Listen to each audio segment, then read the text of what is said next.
Recording. Do not use three-way or call waiting features during this call. Thank you for using Global Tel Link. Hello? Hi, how you doing? I'm doing okay. How are you? I'm not bad at all. How's your eye?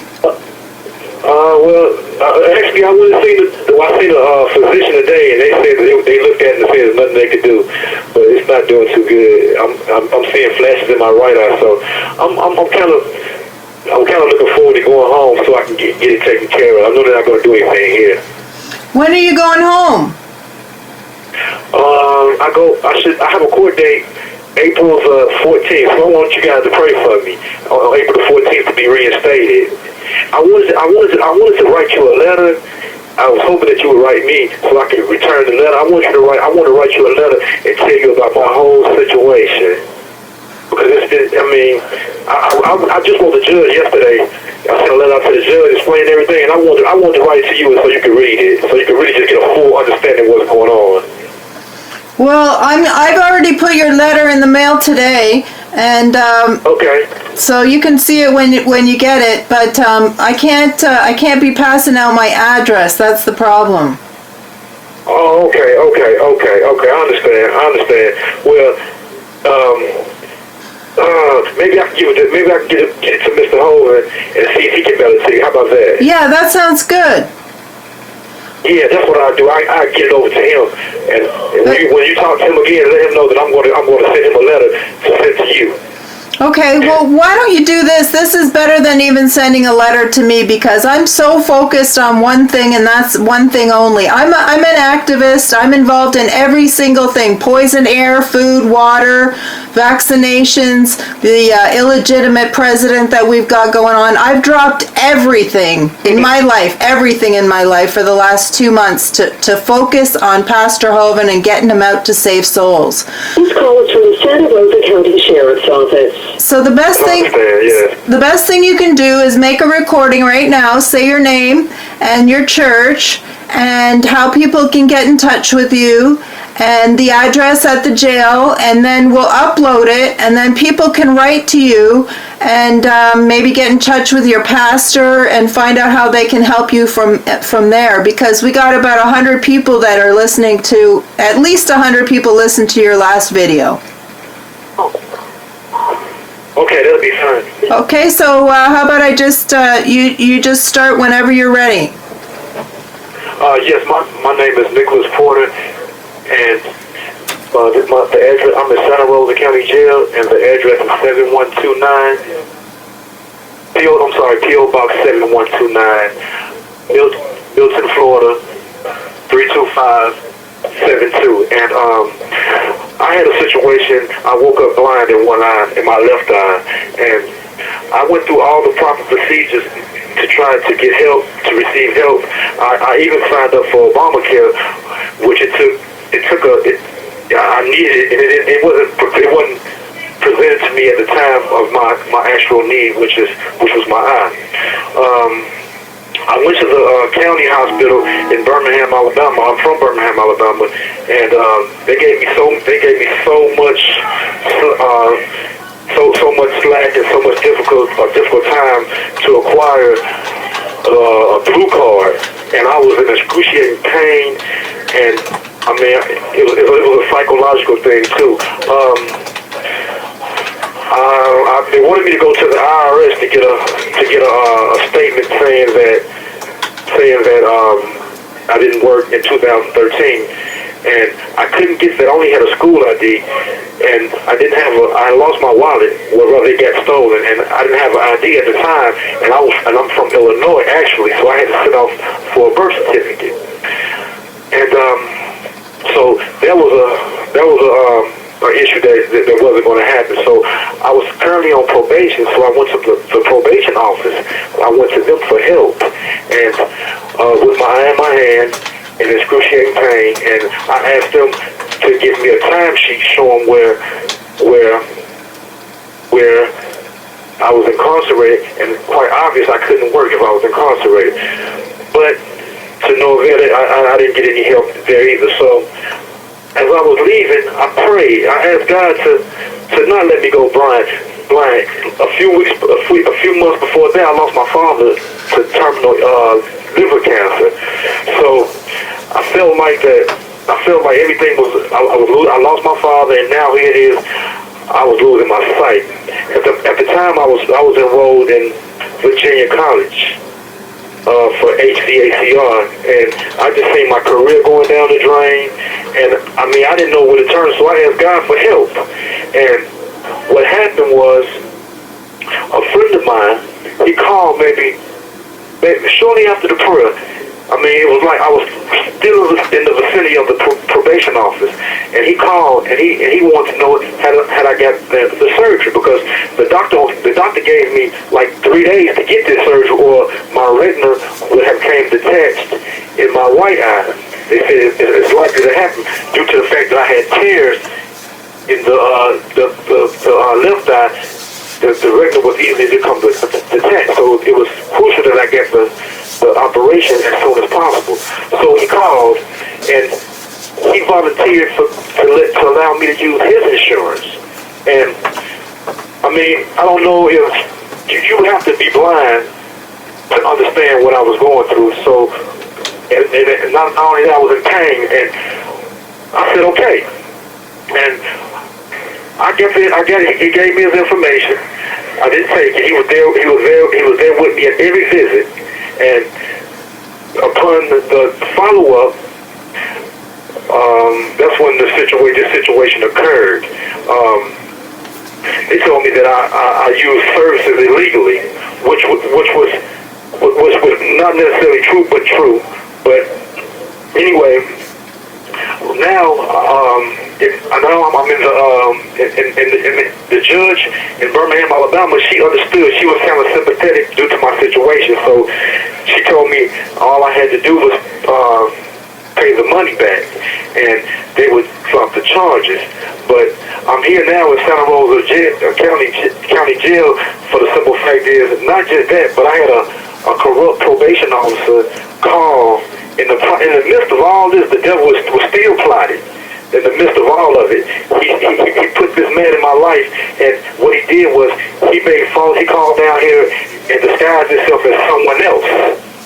And he told the people down here that I was not reporting, and I didn't have an address, which was so untrue. It's been proven. The judge in Birmingham, she reinstated my probation and gave me unsupervised probation due to the fact she didn't want me going down to their office anymore because of the corruption.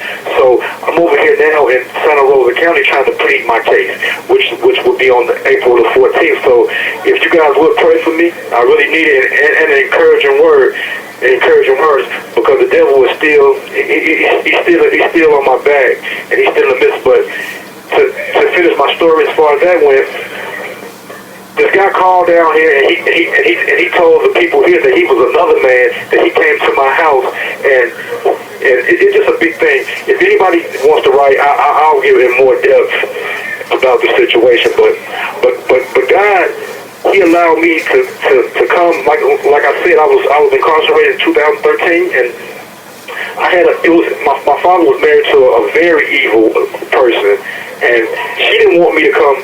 She didn't want him to come get me to get this probation.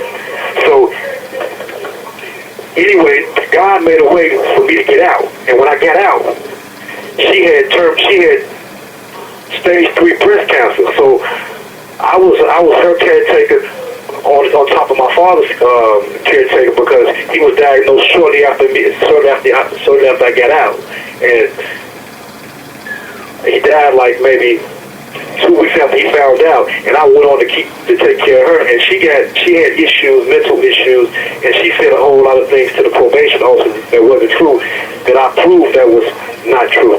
But God has truly blessed me, and my faith is getting stronger through this storm, and it really has drawn me near. So this has happened for a good reason, because I'm now closer to God, and my faith is so much stronger, my confidence, and I realize that God's love endures forever. I'm a member of 6th Avenue Baptist Church in Birmingham, Alabama, and it's a nice congregation, and the pastor's name is John Cantaloupe. But through this storm, and hopefully I'm on my way out of it, it has changed my whole life. I mean, people are drawing near to me because they can feel and see the presence God, the presence that God dwells in me, and God is truly with me. I mean, He gives me something every day, even though I'm in a situation where it's bad. I embrace it with joy because I know in the end that He's going to give me, He's going to show grace, and I'm looking forward to His grace because He's promised to give it to me, and I know that He will. Sometimes it's trying a lot of times, but He always reminds me that He loves me, and that and something special is going to happen for me. I question about. I thought not necessarily. I guess you could say it's the Spirit of God. It talks to me, and I thought it was my conscience, but I'm always reminded that it's not my conscience. It's God. It's the God inside me that keeps me motivated and keeps me going to the point that. This call is from the Santa Rosa County Sheriff's Office. I know that He's working in my life, but I'm at Santa Rosa County Jail, and the address is 7129 P.O. Box 7129, Milton, Florida 327. What's the zip code? 32572. 32572. Thank you. Yeah. But.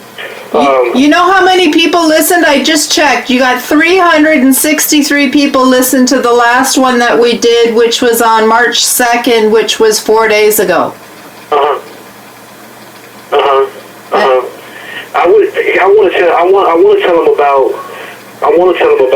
this whole ordeal as far as how all this took place and how it all happened, and how God has shown me that if where He wants you, you will be there. If God wants me to be here, this is where I'm going to be, because God has everybody where they're supposed to be.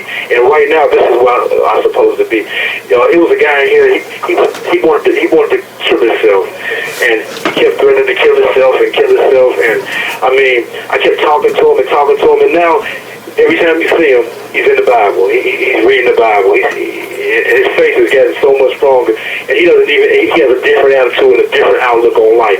So, I mean, this happening to me, it might be just for that reason.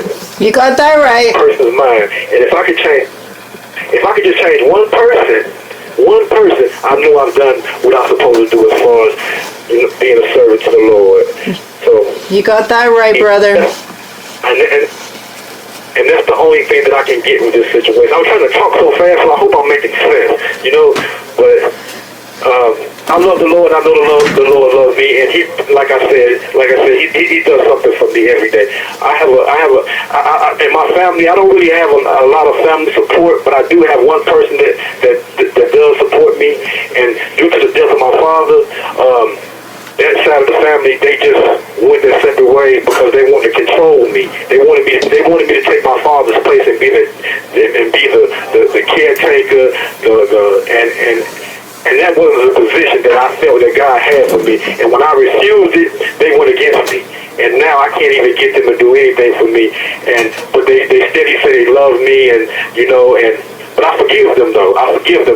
I mean, they kept calling down to the probation office and saying all type of, different things that wasn't true. And this guy, he took the opportunity to take it and turn it around and use it to his advantage, because his motive for all this, it was a girlfriend of mine.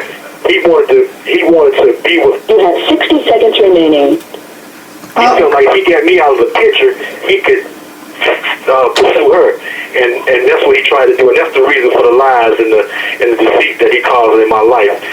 But the phone's going to cut off. Okay, I see the website for that church, and I'm gonna call it out here. It says, oh, my screen just went dead, but I think it's 6th Ave Baptist. Oh, I don't know why my computer just. Oh, check signal cable. Yeah. So okay. Well, thanks for calling, Nicholas, and I'm sending your letters. Should be there Monday. Okay. If anybody want to write you, tell them again to write me. Yeah, I'll tell everybody to write you. Please write to Nicholas. He would love to hear from you all. Yes, I need it very bad. Okay, brother, God bless you. I'll talk to you later. Bye.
Hi, we're not here right now to take your call. Leave a message and we'll get back to you. Thanks. Bye.